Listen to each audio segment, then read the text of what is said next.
Темабызды улайбыз. Бүгүнкү биздин конокто Бактияр Кожокеев Кыргызстанга биринчилерден болуп электросамокаттарды алып келгендердин бири. Бактияр мырза, келиңиз. Кутмандыгыңыз менен студияга кош келдиңиз. Саламатсыз болуп, жакшы. Мына жаш болсо да баш болуп, Кыргыздын баягы аба ырайын эмне деп койчу эле, тазалыгын сактайм деп момундай ишкерликти баштаган экенсиздер. Алдыбызда сон электросамокаттар турат. Качандан бери бул ишкерликти колго алдыңыздар? Бул ишти биз 22-жылы баштадык. Биринчи запуск 19-июнда 2022 жылы болду бизде. Официальный запускубуз. Кытайдан?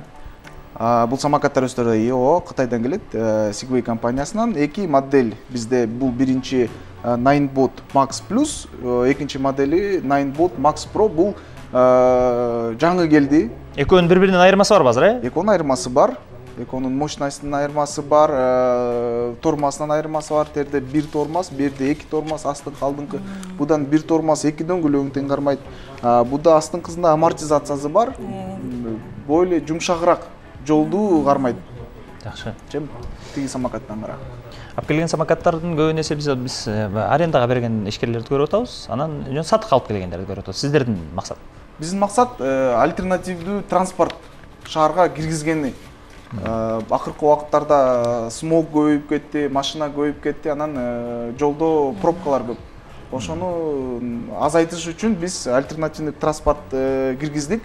Бирок көбүнчө азыр как развлечение катары колдонуп жатышат. Эми буну кайсы жерде минүүгө болот, кайсы жерде мүмкүн эмес? Эрежеси. Эрежеси биринчиден өзүнүн атайын бөлүнгөн велодорожка, велодорожка бар. Же тротуарлардан тепсе болот. Жолго чыгууга болбойт. Пешеходдон өтүп баратканда самокаттан түшүп, колго алып түшүш керек буну. Ылдамдыгы канча? Ылдамдыгы будун 25 километр. Бирок это максимальный.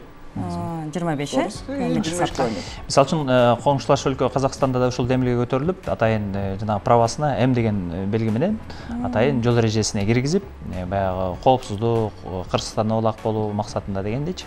Россияда мисалы үчүн атайын ушул эреже бузгандарга 30 миңге чейин штраф төлөнүп, правасын жанагындай кылып 1-2 жылга алып коюу деген бир эрежелер каралыптыр да. Бизде деген долбоор болуп, Жогорку Кеңештин депутаты Марлен Мамедалиев дагы бул мындай суроону көтөргөн. Суроо боюнча айтты да. Сиздердин ишкер катары буга оюңуздар, пикириңиздер? Бул келечеги кандай?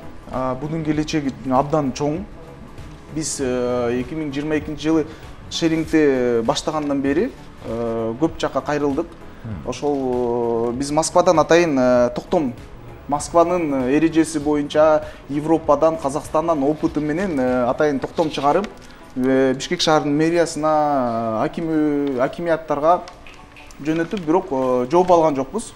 Биз ушу эреже сактаганга шеринг самокаттар кантип иштеш керек, кандай эрежелер болуш керек, кайсы учурда кантип сактаныш керек, ошонун баарын жазып, мэрияга бир гана письмо жөнөткөн эмеспиз.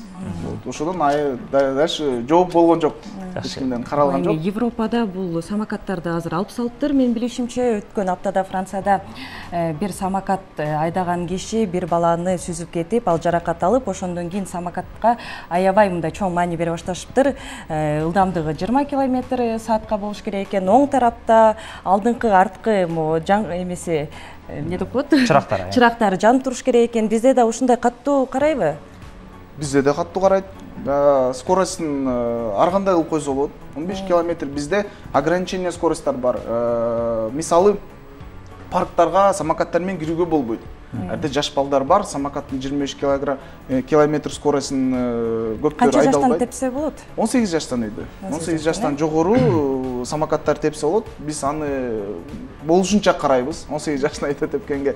Бирок парковый зоналарды кирсе болбойт.